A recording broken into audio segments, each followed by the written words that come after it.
Welcome back. This is Chapter 6 of Rescue the Night. The days of the week, though shortened in light and warmth, dragged for the three girls. Autumn was full upon them with frosty mornings, where ice crystals stenciled the window panes, and their breath became a winter cloud.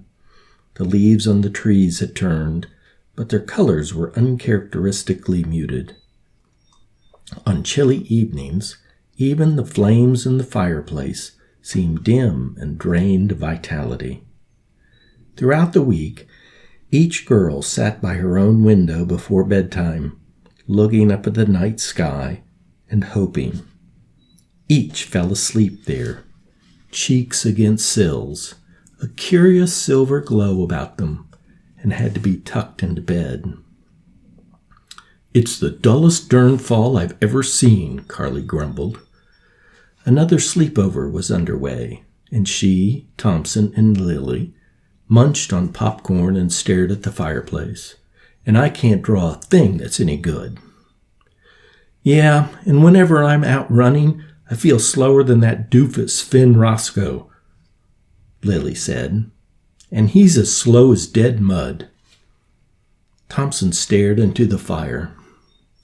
"Geez, everything seems dull. Even those flames are pathetic. Where's their heat? Where's their color? They don't even dance." Grumbling, she asked, "Had dreams lately, you two?"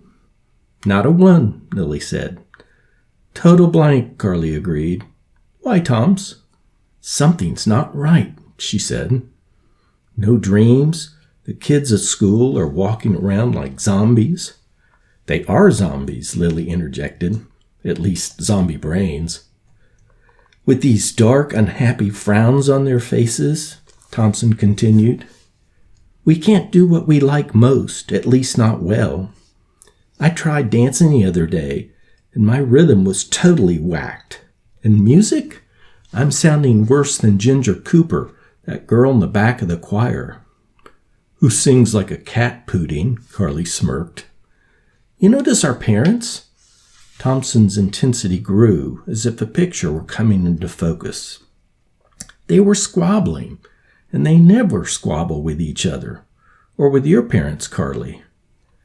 "I did hear Mom fussing at Dad, and he stomped out of the house and said he wasn't coming back until she got out of his face," Carly noted.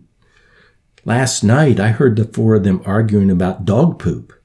They were bickering about what kind of bags to use when gathering up the droppings," Thompson said. "No person in her right mind argues about puppy crap," Lily deadpanned. "I heard Perry Winchester say all he thought about all week was dark." Seeing the odd looks from Lily and Thompson, Carly added, "Our art teacher wanted us to paint our dreams, and Mr. Doldrum Winchester said he wasn't having dreams, just thoughts of dark. Then he colored a piece of paper black, totally black." She shrugged. "I said that dark could be lovely too, that dark wasn't just black, but had beautiful shades of gray and mist and dim to it. But his brain has about as much light in it as his paper. Still, he's not usually that obtuse." "Do you see what's happening?" Thompson chewed her lip. "Ever since we met the Sandman, life's getting, like that mutt poop our parents groused about," Lily offered. The girls laughed in the midst of their concerns. "Exactly. Do you think we've upset the Sandman somehow?" Thompson asked. "How?" Carly wrinkled her nose. "I don't know. Not using the gifts he gave us? Or maybe we didn't wait up for him long enough each night?" "I fell asleep by the window all week long," Lily stated. "Got me a crook in my neck that'd make a flamingo proud." "I don't know, but something's not right." Thompson's words held their familiar questioning frustration when a problem was unsolved. "Well, I say we ask Master Quicksilver himself. Tonight," Lily said, knowing there would be no stopping Thompson. "If you'll come," Carly said. When he comes, Thompson raised her eyebrows to emphasize the point. He's just not coming, Tomps, Lily said through a huge yawn. Already deep into the night, the girls had played every game they could think of. They'd made cutouts of the moon and stars and taped them to the window, a sure sign for the Sandman. They even lined up their 3 gifts on the sill. Thompson's vial of silver sand, Lily's magical sphere, and Carly's mysterious knife, each glowing in the dim light of the room. He's got to.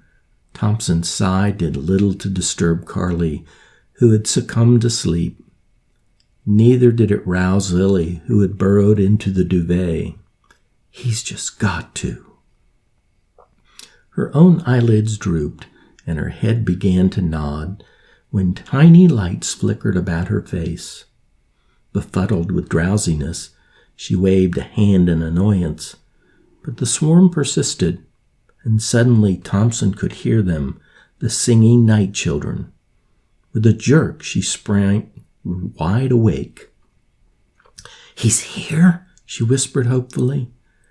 The lights of the night children dimmed, and Thompson knew the answer. Her chin dropped, her mouth sagged, and her eyes welled with tears. Something was wrong. In the center of the swarm, one light grew from the tiniest little spark to a point, then to a fleck, and finally into an image the size of an eyelash.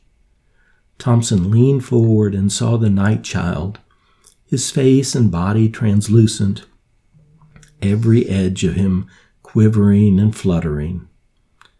That's the way they fly. But her excitement evaporated at the fear and sadness stamped on the night child's little face. The night child came to hover right before Thompson's nose, and in a voice as small as his body said, "Thompson Lee, the Sandman can't come." "What's wrong? Did we make some mistake?" She twisted a strand of her hair. "You did nothing wrong." The night child appeared to be under a tremendous strain, and Thompson realized the giant effort it must have taken to grow large enough to speak, even though his voice was a whisper's whisper. "Why can't he come?" Thompson's voice cracked. "The Sandman has been captured. He's a prisoner of the Glums."